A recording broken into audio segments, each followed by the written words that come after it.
बड़ा अपडेट हम आप तक पहुंचाते रहेंगे। लेकिन आज एक और बड़ी खबर है, कोरोना वैक्सीनेशन पर आने वाली है। प्रधानमंत्री मोदी करीब 3 घंटे बाद 30 मुख्यमंत्रियों के साथ बेहद अहम बैठक करने वाले हैं और ये बैठक जो होगी ये वीडियो कॉन्फ्रेंसिंग के जरिए की जाएगी और इसके 2 खास मकसद हैं। पहला है कि सबसे अहम कोरोना वैक्सीन का डिस्ट्रीब्यूशन कैसे होगा और दूसरा कि अलग अलग राज्यों में कोरोना के क्या हालात हैं, इस पर भी जानकारी ली जाएगी।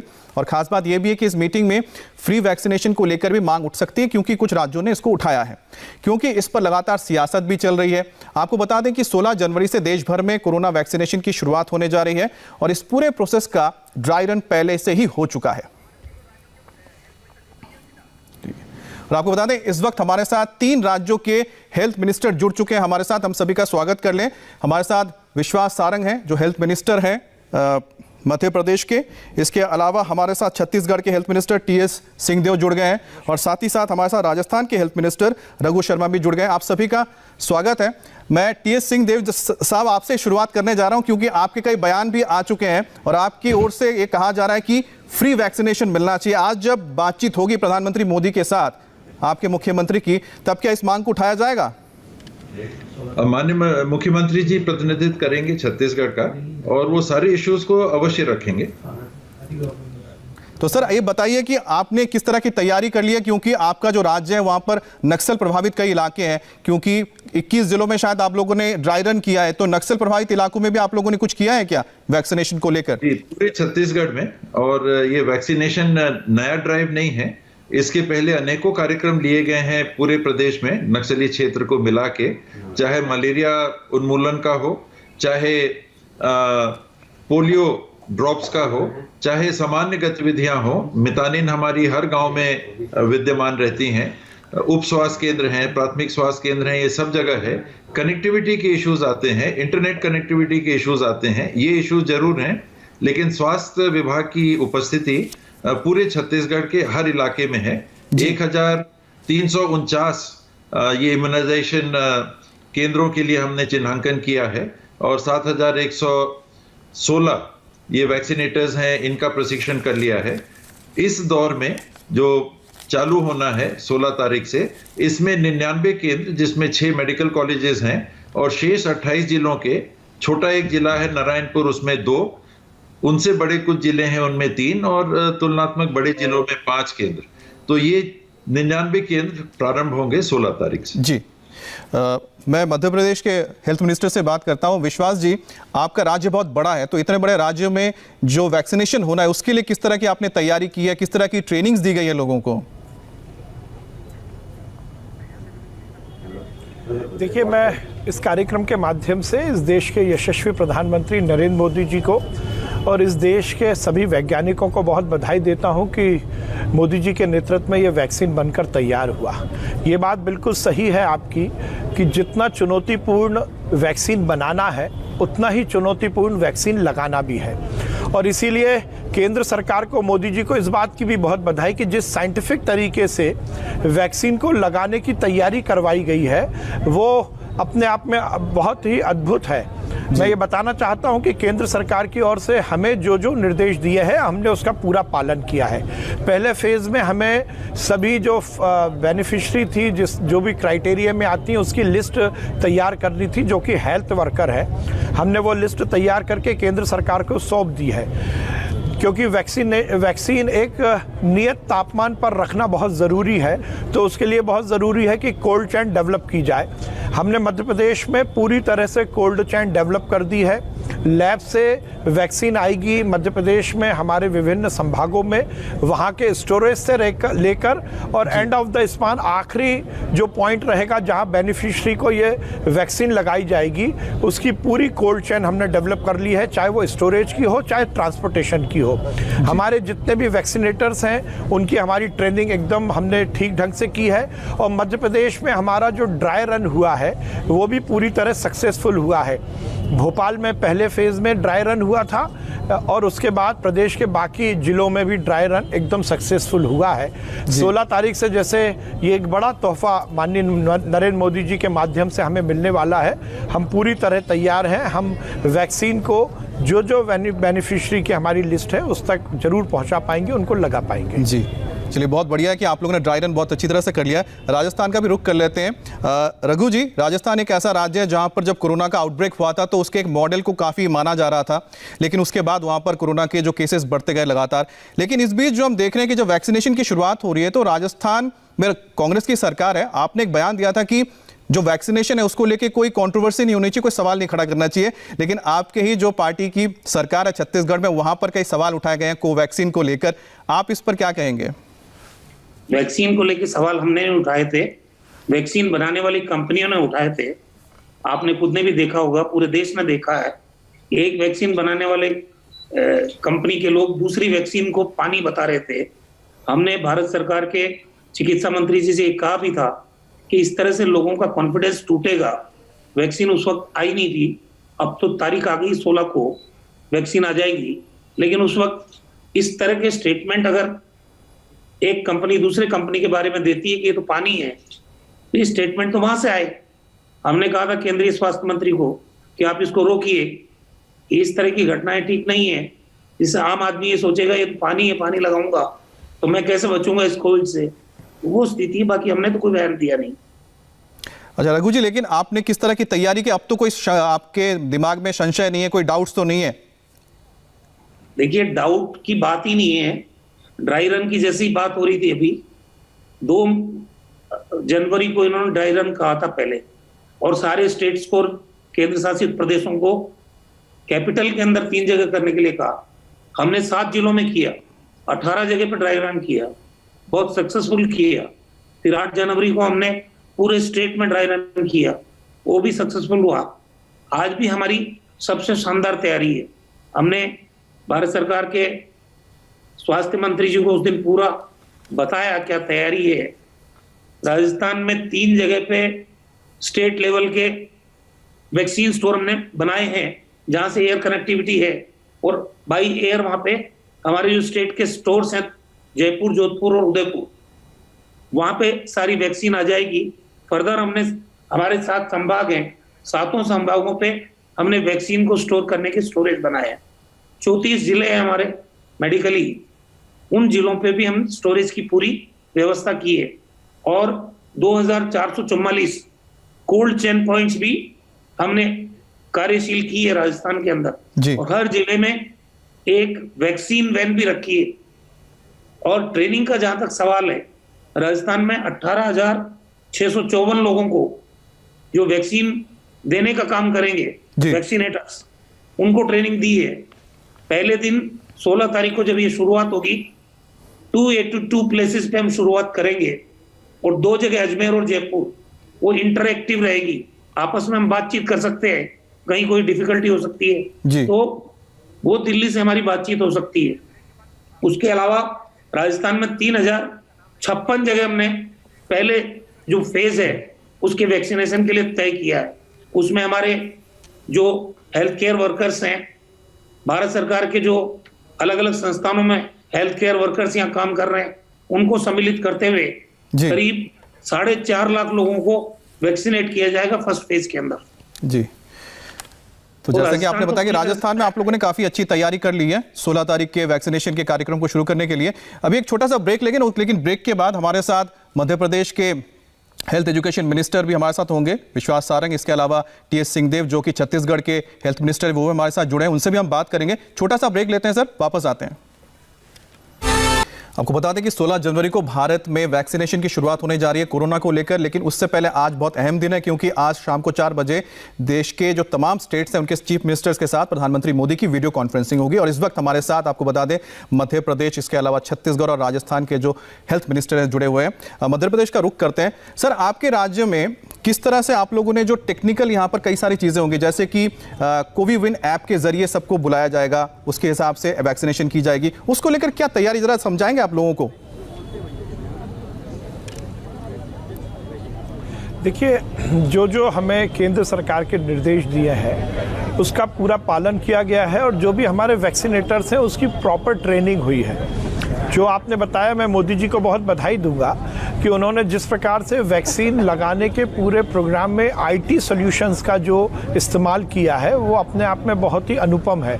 और यहाँ पर मैं एक बात और इंगित करना चाहता हूँ कि अभी तक जो भी वैक्सीनेशन प्रोग्राम हुए हैं वो कहीं ना कहीं केवल बच्चों तक सीमित थे। ये पहली बार वैक्सीनेशन प्रोग्राम हो रहा है जो कि एडल्ट में होगा, इसलिए ये अपने आप में बहुत चुनौतीपूर्ण है। जहाँ तक आपने बोला कि हमारे यहाँ इसकी पूरी तैयारी हो चुकी है, सभी तरह से जो हमारे वैक्सीनेटर्स हैं, एक सेंटर में 5 वैक्सीनेटर्स रहेंगे, उनकी सभी लिस्ट बन गई है, उनकी ट्रेनिंग हो गई और उनकी ड्राई रन के माध्यम से पूरी तरह से समीक्षा भी हो गई है। ऐप के माध्यम से SMS पहुंचेगा। SMS में ये इंगित रहेगा कि बेनिफिशियरी को किस जगह पर किस समय पर वैक्सीन लगाना है।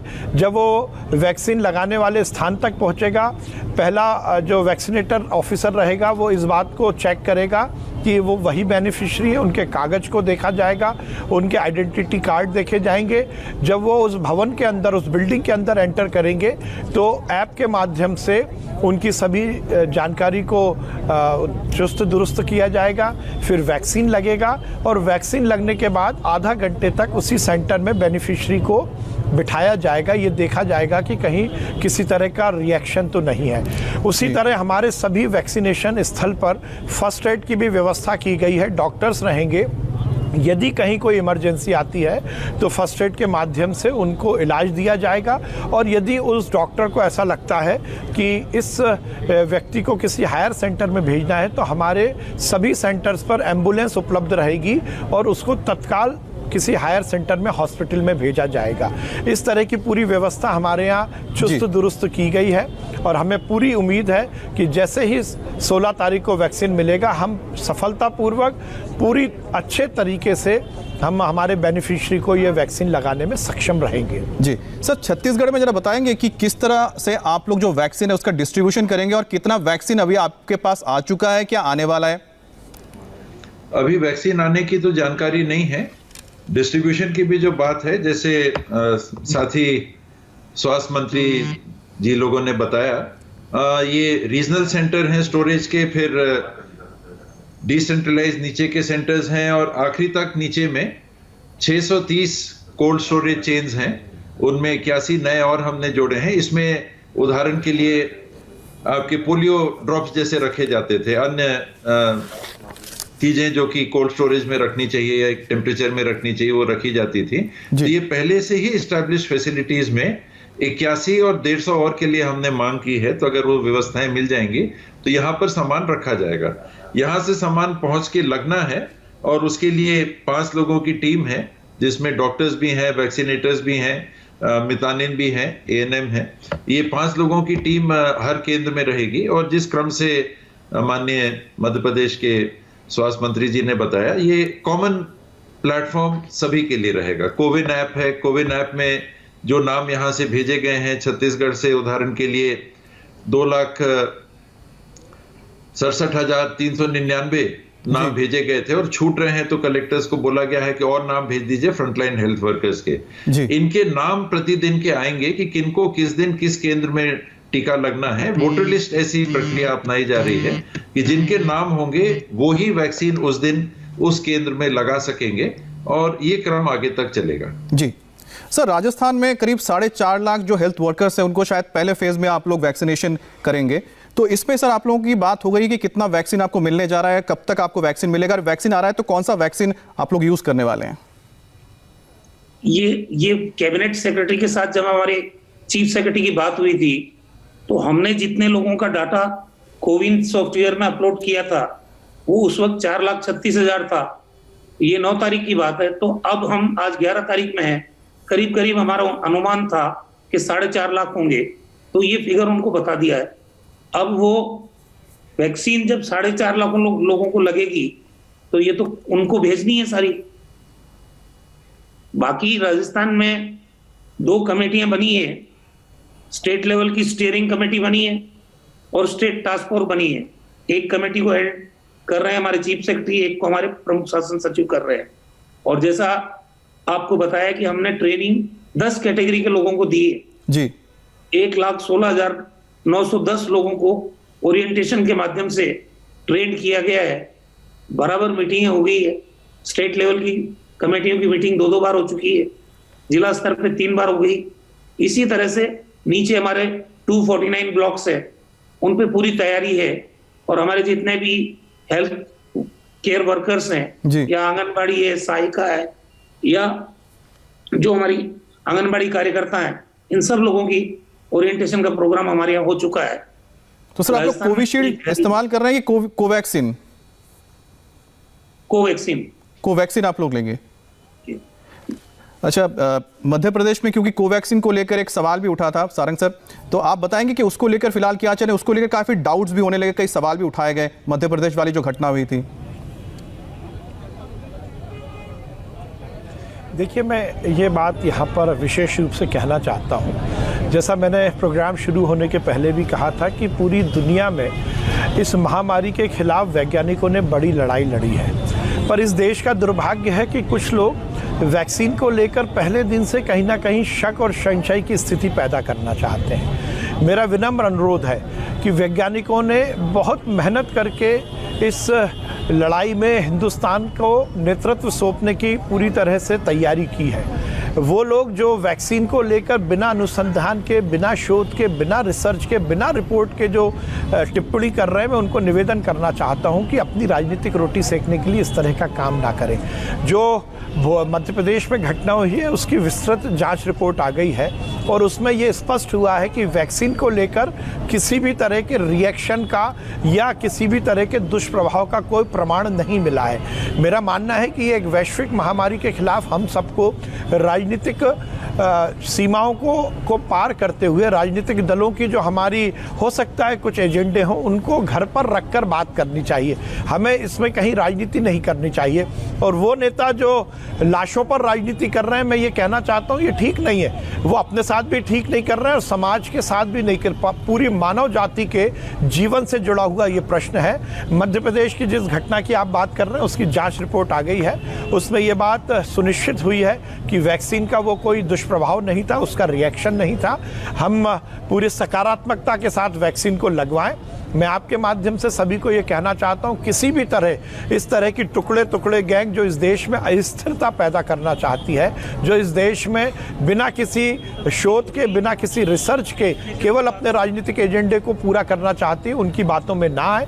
हमारे यहाँ कुछ तथाकथित नेता हैं जो अपनी दुकान चलाने के लिए इस तरह की बातें करते हैं, मैं उनकी भर्त्सना भी करता हूँ। और मैं फिर से एक बार देश के प्रधानमंत्री नरेंद्र मोदी जी को और वैज्ञानिकों को बहुत बधाई दूंगा कि उन्होंने इस वैक्सीन का निर्माण भी किया और एक चुनौती को स्वीकार करते हुए 137 करोड़ के इस देश में वैक्सीन ठीक ढंग से लग सके उसकी भी बहुत अच्छी तैयारी की है। मैं एक बात और कहना चाहता हूं, नरेंद्र मोदी जी ने पूरे कोरोना काल में पूरे विश्व का नेतृत्व किया है। जिस ढंग से साइंटिफिक तरीके से लॉकडाउन लगाया, उसको विड्रॉ किया, जिस तरह से अर्थव्यवस्था को पुनः पटरी पर लाने का काम किया और उसके बाद वैक्सीन का निर्माण कराया जी। और अब 16 तारीख के बाद वैक्सीन लगाने की जो तैयारी की है, सर, ये बहुत अभूतपूर्व है। देखिए, इस पे किसी को कोई शक नहीं है और गर्व की बात है कि भारत ने खुद अपने ही देश में वैक्सीन को निर्मित किया। 16 तारीख से इसको लेकर अभियान भी शुरू होने जा रही है पूरे देश में। सर, छत्तीसगढ़ में कौन सा वैक्सीन आप लेकर आएंगे, कोविशील्ड या कोवैक्सीन? क्योंकि आपने तो कोवैक्सीन को लेकर कुछ सवाल खड़े किया कि अभी भी संशय है या फिर हट गया? नहीं, मैंने सुन भी लिया, सारंग जी की टिप्पणी भी सुन ली, टुकड़े टुकड़े गैंग में भी शामिल उन्होंने कर लिया, सब कुछ मैंने सुन लिया। और ये दुर्भाग्यपूर्ण है कि वैक्सीन के संबंध में हम लोग भटक के और दूसरी बातें करने लगते हैं। जहां तक मेरा प्रश्न है, मैं तो ऑन रिकॉर्ड भी हूं और उस बात पे कायम हूं कि जब हमने इंटरनेशनल प्रोटोकॉल अपनाया और ये कहा कि 3 फेज में ट्रायल होना है और 3 फेज के ट्रायल होने के पहले अगर हम उसको बीच में रोक के और कहते हैं कि नहीं, इसको अब हम इस्तेमाल कर लेते हैं, उन परिस्थितियों में जहां दैनिक हमारे आंकड़े बता रहे हैं कि पॉजिटिविटी रेट हमारा कम होते चले जा रहा है, 2 के नीचे आ गया है, हर 100 में से 2 से कम लोग अभी पॉजिटिव पाए जा रहे हैं और स्थिति हमको नियंत्रण में दिख रही है, तो क्या हमको ऐसे प्रोटोकॉल तोड़ के और ये कह के कि नहीं, ये फेज 3 का ट्रायल आगे चलता भी रहेगा लेकिन वैक्सीन को इस्तेमाल के लिए ले लें, इमरजेंसी यूज के लिए ले लें, ऐसा हमको करना अपनी ही प्रक्रियाओं पे एक प्रश्न लगाने वाली बात है। इसमें मेरे लिए कोई राजनीति इसमें नहीं है, मेरे लिए इसमें कोई कांग्रेस, भाजपा, केंद्र सरकार, राज्य सरकार नहीं है। एक अंतर्राष्ट्रीय मापदंड जब हमने रखे हैं तो क्या हम ये कहेंगे कि बच्चा हमारा मिडिल स्कूल में पढ़ रहा है और उसकी पढ़ाई जारी रहेगी, लेकिन हाई स्कूल में इसको 10वीं बोर्ड के लिए हमने पास मान लिया? ये बात है और कोई बात नहीं है। हमको प्रक्रियाओं को नहीं तोड़ना चाहिए और जैसे ही वो परीक्षण आ जाएगा कि नहीं ये हमारा मान लिया गया है कि जो फेज 3 में ट्रायल होने थे वो आ गए हैं और उनका डाटा हम प्रकाशित कर दे रहे हैं, तो क्यों नहीं हम चाहेंगे कि जो भारत बायोटेक की वैक्सीन बनी है, हमारे देश की संस्था द्वारा बनी है, क्यों नहीं उसका इस्तेमाल हो, बल्कि पहले उसका इस्तेमाल हो, लेकिन प्रक्रियाओं को अपना के। ये तकनीक का सवाल है, ये विज्ञान का सवाल है। इसमें कोई कांग्रेस नहीं है, इसमें कोई भाजपा नहीं है, इसमें कोई केंद्र सरकार नहीं है, इसमें कोई राज्य सरकार नहीं है। कल के दिन अगर कोई दूसरी कंपनी कहेगी कि हमारा फेज 1 फेज 2 में इम्यूनोजेनिसिटी 90% मान ली गई है, हमने पा लिया है और फेज 3 ट्रायल अभी अधूरा है, आप हमको अनुमति दे दो डिस्ट्रीब्यूशन के लिए, क्या हम देंगे? क्या हम एक प्रेसिडेंट हम बनाना चाहेंगे ऐसा? ये प्रश्न है, इसमें बाकी चीजों को नहीं देखना। लेकिन सर आपको लगता नहीं है कि क्योंकि जो ड्रग कंट्रोलर है उन्होंने तो ये अनुमति दी है, जो खुद साइंटिस्ट है तो जानते हैं सब चीजों को, देख परख के उन्होंने किया होगा? ड्रग कंट्रोलर ने क्लियरली, अगर आप उनके डायरेक्शन को देखेंगे तो उन्होंने कहा है कि इस वैक्सीन को कोवैक्सीन को इमरजेंसी यूज में, यहां शब्दों का हेरफेर हो रहा है कि अंतरराष्ट्रीय स्तर पे इमरजेंसी यूज ऑथराइजेशन हो रहा है और इमरजेंसी यूज ऑथराइजेशन अर्थात कि पूरी हमने रिसर्च जो 5 से 15 साल तक लगती है वैक्सीन की, उसको नहीं अपनाया है, लेकिन आपात स्थिति में ये पूरे ट्रायल रन करने के बाद में इमरजेंसी यूज ऑथराइजेशन फाइजर को मिला, मॉडर्ना को मिला, ये कोविशील्ड को मिला, कोवैक्सीन को अभी केवल हमारे देश ने दिया है और वो भी इस बात को लेके कि इमरजेंसी हो तो आप लेकिन सर मुझे अच्छी बात ये लगी कि आपने माना कि अगर इसको आप जो कह रहे हैं कि जैसे जैसे डेटा आते रहेंगे तो आपको भी कोई आपत्ति नहीं, लेकिन जिस तरह से आप लोगों ने सारी तैयारियां की हैं, आप सबको मैं तो मुबारकबाद देता हूं कि आप भी अपने राज्यों में अच्छी तरह से इस वैक्सीनेशन के जो पूरे कार्यक्रम को पूरा करें और जो लाखों लोग इसमें लगे हुए हैं लोगों को बचाने में, उनको भी आप बचाएं। बहुत बहुत शुक्रिया, आप सब हमारे साथ जुड़े, बहुत बहुत धन्यवाद आप सभी का सर। और कृषि कानून को लेकर एक बड़ी खबर आ रही है, ब्रेक के बाद आपको बताएंगे।